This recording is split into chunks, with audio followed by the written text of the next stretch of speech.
Rob, I'm a the spooky only ghost. thing scarier than the movies I've been seeing this month is your shelf situation. What's going on?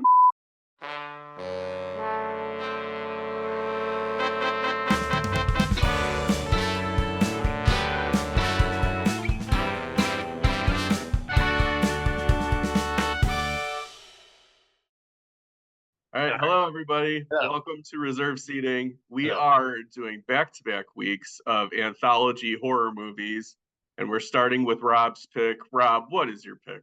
My pick is 1945's Dead of Night, a movie that I knew nothing about before you sent me a list of anthology movies that you would recommend.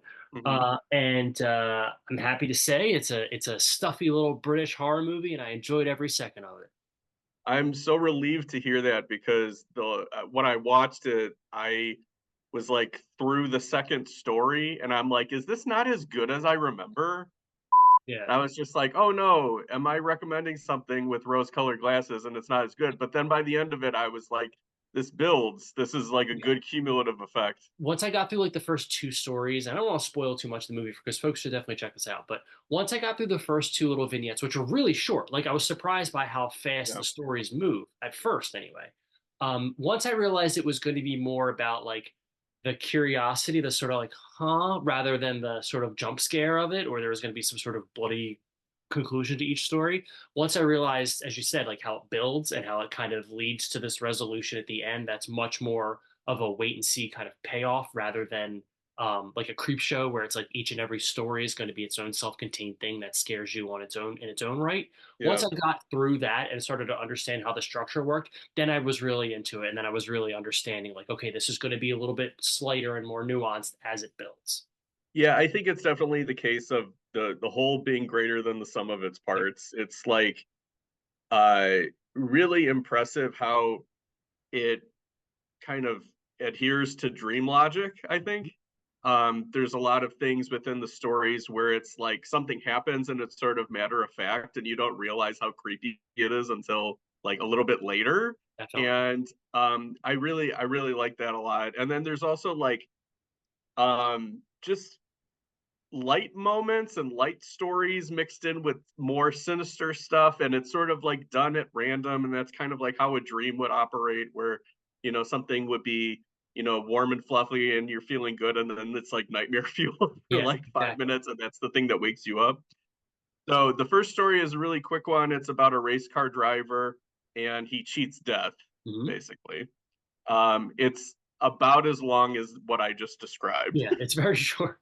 The second one is about a birthday party for a bunch of children in like this mansion, and they're playing hide and go seek. Hmm. Uh, the third segment is about a haunted mirror. Yep. The fourth segment is about two guys who are friends, who are golfers, who are very competitive with one another. Hmm. And the last segment is about an evil ventriloquist dummy. Did you have like a favorite or a couple The Mirror favorites? Story. The Mirror Story was my favorite. It reminded me a lot of a Stephen King story, which I think is called The Mirror or something.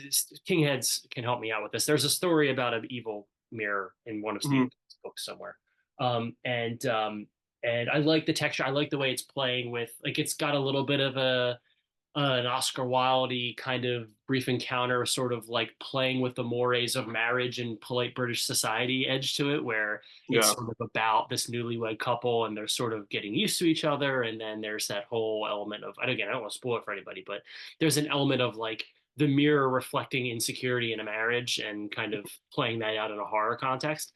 And so to me, that was like kind of the most like layered and most interesting. What about you? For me, I usually I would say the dummy story, but then now I think it's the golfer story. I Yeah, think it's just really entertaining, and I like those two guys it's together. They funny. were in the Lady Vanishes Yeah, together, and I read that they were kind of like a an Abbott and Costello sort of sure. pairing that spanned about a half dozen movies. So they're great, and I know for sure that Patrick would agree with you because he loves mirrors.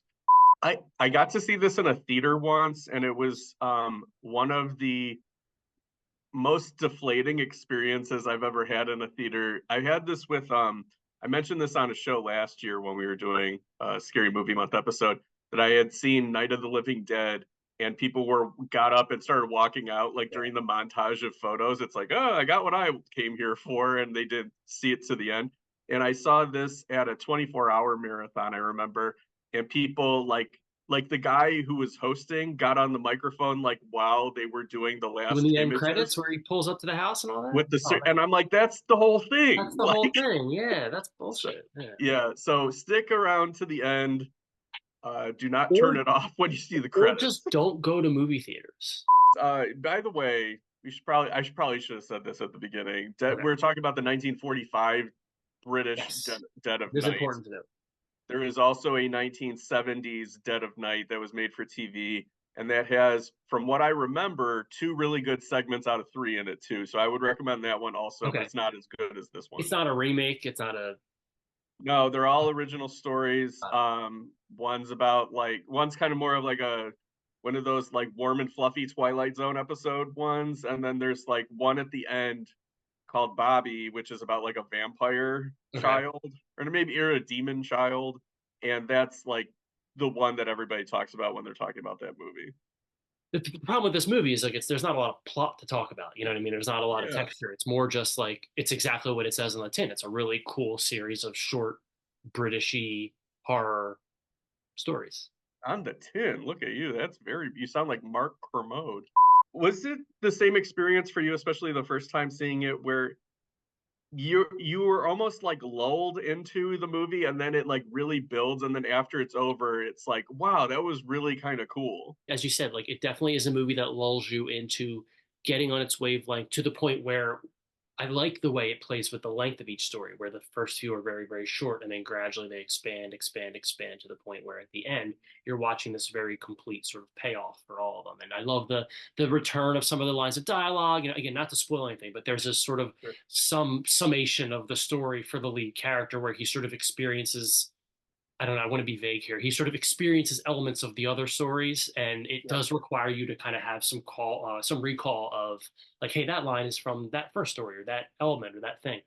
It's also interesting because this came out in 1945 and I was noticing that like Citizen Kane came out in 1941 and Mhm. like in the 4 year gap, it's like, wow, like maybe every movie was starting to be more adventurous with the filmmaking techniques. Because Right. I think like there's a lot of really cool shots in this movie with like Yeah. canted angles and just different things to kind of give you sort of like a weird, ominous feeling. It's a like really and it's impressive too because it's from four different directors. Mhm.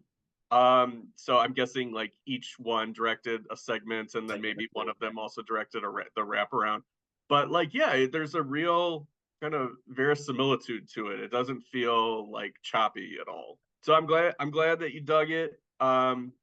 Martin Scorsese likes this movie a lot. It's on his short list of favorite horror movies of all time from There when you I go. was doing my half-assed internet Wikipedia research.